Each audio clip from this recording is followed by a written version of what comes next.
Welcome to Best of Reddit. Be sure to subscribe as we upload new content daily.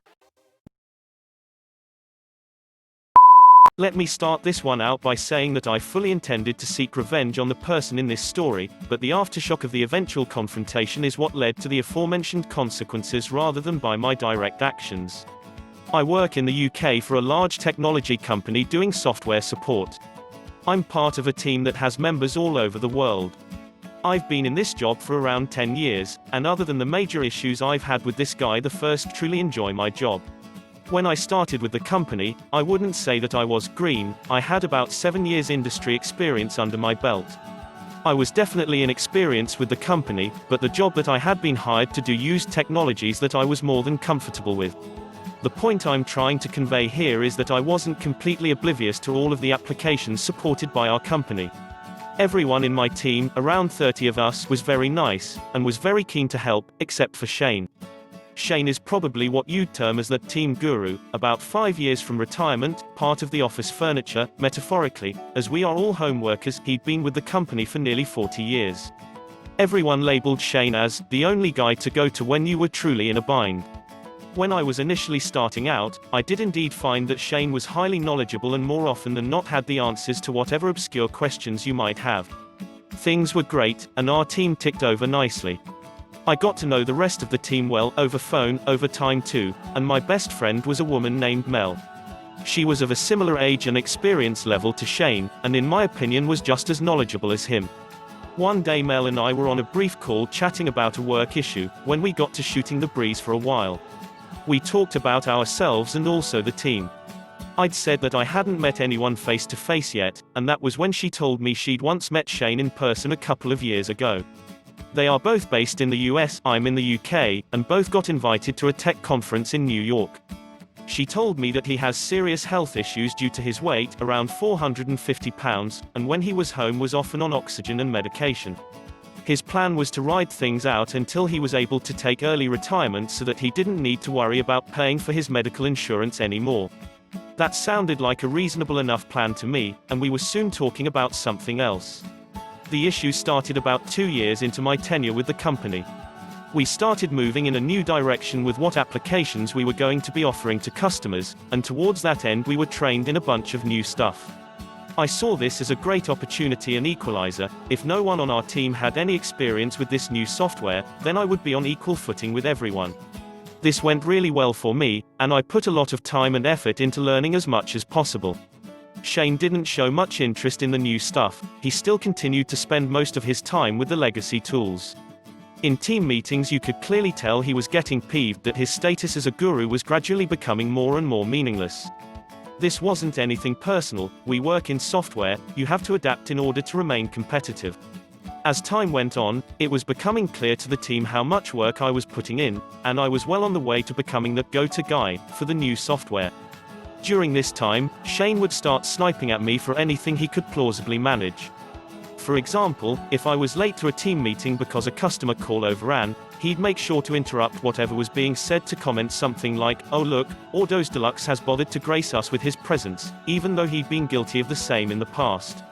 Things like email chains too. Almost anything I sent out that included him and our boss on an email, he would reply with some unrelated complaint or observation, complete irrelevant to what was actually being discussed. One day Mel called me and asked me what my beef with Shane was. I truthfully told her that I had no beef at all with him, and he just seemed to have it in for me. She said that if she managed to find anything out she'd let me know. Things continued like this for a couple of years. I continued to be the go-to guy, and he continued to try and discredit me, and generally paint me in as bad a light as possible. One day we had a major incident, one that literally could have cost the company millions in SLA fines if it was not solved quickly. Our manager split us into teams to troubleshoot specific areas, and she paired me up with Shane. I wasn't happy about it, but whatever, I was a professional. We got on a call and started working through the issue. As our call progressed, it was becoming abundantly clear why he didn't like me. He knew nothing about the new application. He hadn't done any work on it at all. Everything I asked him to check, he needed hand-holding, even for the most basic of tasks. Eventually I just shared my screen and said for him to watch me. I went into the guts of the system, through so many logs, explaining to him what I was doing the whole time, and eventually found the problem was with a recent patch we had installed. At this point he dropped from the call. I didn't think anything of this at the time, we use Skype for business, and it can be flaky, so I just continued what I was doing. Our process was not to roll back any changes until it had been approved by the senior manager. As I was the one responsible for deploying, rolling back patches, made some notes about what we needed to do, and then rejoined the main call. I wasn't worried at all, because bad patches happened every so often, they just didn't usually have this level of impact. As soon as I did, I got absolutely destroyed by the incident manager. Apparently Shane had returned to the group call, and informed everyone present that the outage was caused by an error that I had made in the deployment process, and that Shane had told me what the correct fix was, and I had refused to implement it then and there. I was furious. He had accurately told him the cause of the problem because it was ME who literally demonstrated to him how to find it. I had even foolishly mentioned to him what I thought would fix the problem. Because of how long he'd been with the company compared to me, only our immediate team knew the truth about who was really the better skilled person in this situation. His historical reputation still carried a lot of weight with people who didn't work day to day with him. Because this incident was so major, over 100 people were on this call, several of them 2 or 3 levels of management above our team. He made me out to be a reckless, incompetent idiot, and he was believed. Despite my manager's protestations, I was disciplined and given a verbal warning. He meanwhile was congratulated for steering the company away from a potential disaster and given a commendation. I was so angry, and a while later Mel gave me a call. Apparently Shane had been bragging to her about putting that smart-ass punk in his place. She was shocked, and asked him what he was talking about. His real beef was that he thought I had disrespected him by trying to take over his role as go-to guy for the new software. That wasn't my intention at all. I didn't see it as my fault that he was too damn lazy to do the work again. I lamented with Mel that she should have recorded the call. She laughed and said that Skype shows when you're recording a call and he'd never have spilled his guts while being recorded. I immediately had a brainwave. I decided that I would confront Shane one-on-one. I pinged him on Skype, and said that I wanted to talk. He responded with a smiley, and just said, sure.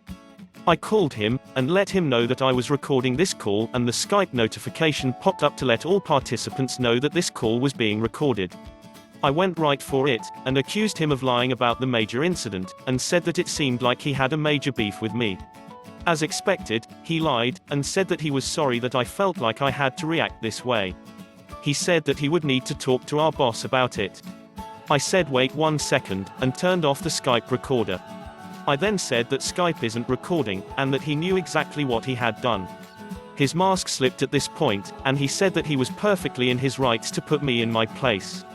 He said that you need to respect the longer-serving people in jobs like this, and that he would do it again in a heartbeat. I didn't hold back. I called him a dinosaur, who refused to move with the times, and wanted to coast out his days here without doing any work. He said that he was a couple of years away from retirement, and he'd be damned if he was going to bust his ass for some shiny new software. I said to him, speaking of new software, has he heard of OBS? Of course he hadn't, and I suggested he Google it. I then hung up on him. Not long after, the messages started. He was begging me not to use the secret recording that I had taken. He said that if he gets fired he will lose his retirement package and his medical benefits. I told him to go screw himself, and that he should have considered that before trying to get ME fired. I passed all of this onto the relevant channels before really giving it any thought. Things set in motion, and sure enough a few weeks later after a company investigation, he was fired. I heard from Mel that he had asked to take early retirement so as to keep his benefits, but this was apparently rejected. It all came out later that apparently he had significant debts, and that he was counting on his retirement package to keep him financially afloat. With no job, and no package, he had no money to pay for the medical treatment which he badly needed. He was in no state to get himself a new job, and his skills had stagnated so badly that he couldn't even get a new job online. Mel told me that he died about 6 months after this whole incident due to his ongoing health issues. I felt conflicted about this for a while. Sharing that recording obviously contributed to his death, but I don't know how bad I feel about it. I am a young guy trying to build my career, and he actively tried to destroy me. I should maybe have held off when he pleaded for me not to reveal the truth, but he was old enough and wise enough to not engage in the childish games he played. If I'd known he'd be dead as a result of this, I'd maybe have done things differently. It's one that stays with me, that's for sure. I'm still at the company, and I can tell you all that I will never treat a new employee the way he treated me. So maybe the breaking of that cycle is the positive to come out of all this.